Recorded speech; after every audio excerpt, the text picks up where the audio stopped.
आज ते धाराशिव, बीड, छत्रपती संभाजीनगर आणि जालना या ठिकाणी सुद्धा नुकसानाची पाहणी करणार आहेत।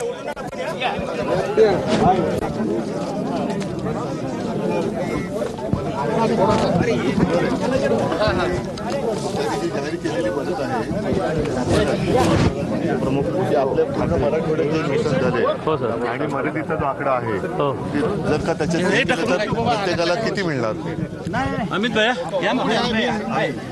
आता साहेब ते 8,500 रुपयाच्या हेक्टरीनं चालू आहे त्यांचं। बसू नको रे, थांब ना, उभं राहा ना। मला मी बसत नाही म्हणून हा तुम्ही जरा बाजूला हो ना, तुम्ही फोटोग्राफर नको, मला यांच्याशी बोलू दे। काय यांच्याशी बोलू द्या ना। सध्या त्यांचे निकष जे ते 8,500 हेक्टरीनं चालू आहे, त्याच्यामध्ये काही होणार पण काढणीचे पण पैसे निघत नाही। शेतकऱ्यांची मागणी किमान एकरी 25,000 हेक्टर। या बाबा या।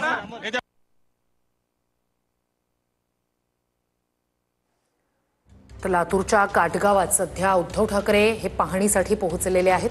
5 लाख रुपये खर्च आहे, जर बाहेरची माती आणून टाकायची झाली ते सरकारने त्याची जबाबदारी घ्यावी।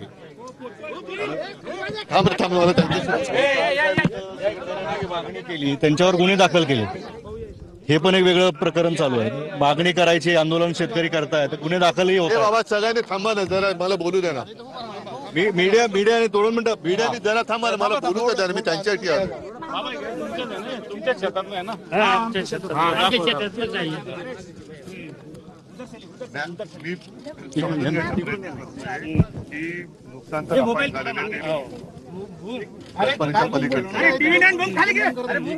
सरकारने जी मदत जाहीर केली ती मदत जर का नीट पाहिली तर तुम्हाला ती पुरेशी आहे का?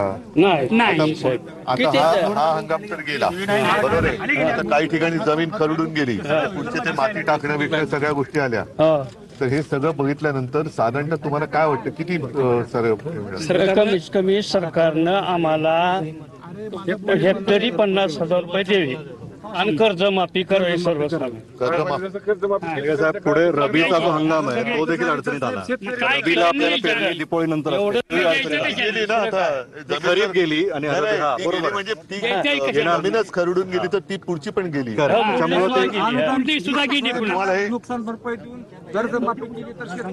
बघा ऐका, कर्जमाफी हा एक भाग तर आहेच, त्याच्यानंतर आता नुकसान भरपाई, पण पुढचं आता इकडे जमीन खरडून गेलेली आहे, ती सावरायला किती दिवस आणि त्याला किती वेळ लागेल? बराच वेळ लागतो साहेब, याला बरं कळले की नाही कळले? सरकारला कळायच नाही आले ते गेले मुख्यमंत्री साहेब आले आणि कुठे कोण कोपऱ्यात होते की निघून गेले निघून ते आमच्याकडे लातूर तालुक्यात तर आलेच नाही। काय करायचं गेले नाही। 12 एकर ह्याला काढा का आता किती खर्च लागत, ह्याला काढा सुद्धा आता माणूस भेटत नाही। साहेब आमचे माजी आमदार त्यांचे सगळ्या लातूर तालुक्यात सगळीकडे दौरे आहेत त्यांचे सगळे कार्यकर्ते। महिना झालं पाण्याचं बाहेर काय निघायचं, पाणी दिसतच आहे इकडे। काय करावं? कॅनलचं पाण्याला उचलावं म्हणलं तर पाणी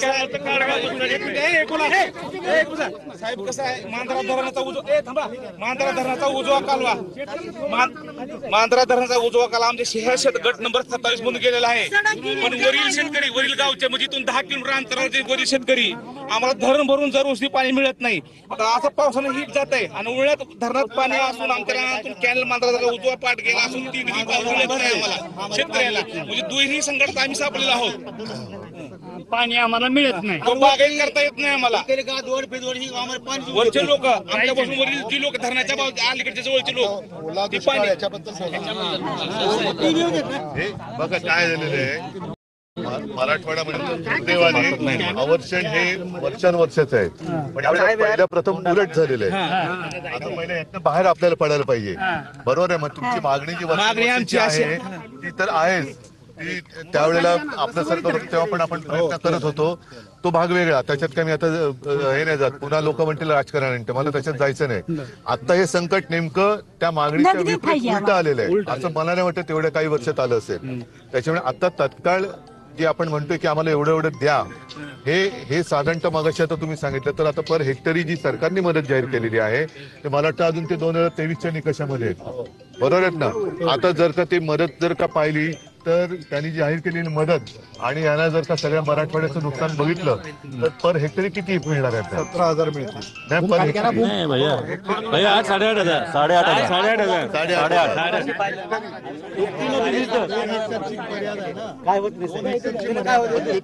2 हेक्टरला बरोबर. आता काय शेतकऱ्याला काढणी करता ही काहीच नाही, पण ह्याला काढून टाकावं लागेल. काढणी करता 6,000 रुपये पर लेबर मागायलेले आहेत. म्हणजे मदत येणार ती तशाच जाणार. आणि पैसे जर का त्याच्यात जाणार आहे आणि परत आम्हाला पेरावं लागणार आहे, रब्बी पेरावं लागणार आहे. त्याच्याकरता आता ही तर गेलेलंच आहे. पुढचा खर्च ना आताचा खर्च मिळून हेक्टरी 50,000 तर द्यावं. पेरणीला पैसे द्यावे लागतात. ह्याला कर्ज द्यायला. सरासरी कर्ज भरपूर आहे आमच्यावर. कर्ज 2 लाख 3 लाख कर्ज आमच्या शेतावर आहे. आणि 20 माणसाचं कुटुंब आहे आमचं. आम्हाला कुठे सरकारी नोकरी नाही, कुठला काही नाही. आणि आम्ही ओपन मराठा असल्यामुळे आम्हाला कुठला आरक्षण मध्ये लाभ नाही. आपण ऐका एकच काम करा, कारण मी मुद्दामून आलोय, कारण आज आमच्या हातात तर काहीच नाहीये. पण एवढंच आहे की काही नसलं तरी तुम्हाला साथ सोबत करायला आलेलो आहे. फक्त कोणी खचू नका. हा, आणि वेडवाकडे काही पाऊल उचलू नका. आम्ही तुमच्या पूर्ण ताकदीने सोबत आहोत. त्याच्यामुळे तुमचा आवाज हा आम्ही तिकडे बरोबर त्यांच्या कानावर घालून आपण करून घेऊ.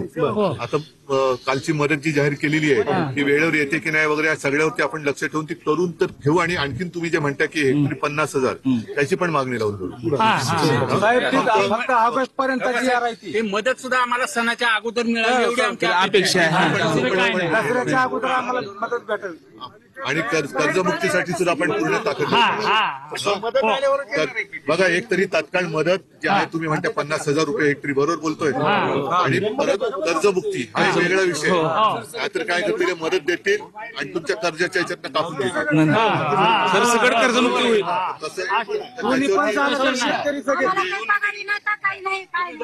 हे जरा थांब ना, आपण जाऊ ना. मी पहिलं बोलतो, फक्त हात जोडून विनंती, कोणी खचू नका. आम्ही सोबत आहोत. आता तर आमच्या हातामध्ये तुम्हाला आमचा हात हातात धरणं एवढंच काम आहे. खाली येणारच आहे.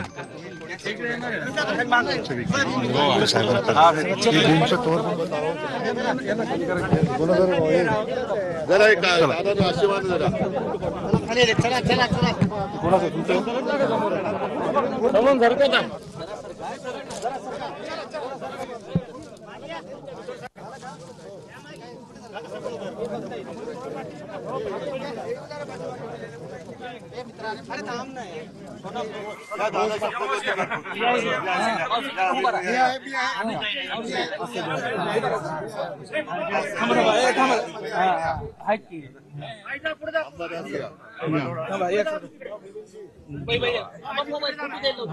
राहू दे बाबा.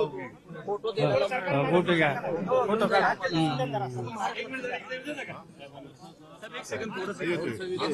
तर तुम्ही मावशी तुमची जबाबदारी सगळ्यांना धरून ठेवा. आम्ही परत येत राहू इकडे. तुमच्या सोबत राहा. एवढे वय झाले तर आम्हाला पगार सुद्धा नव्हते केलेले.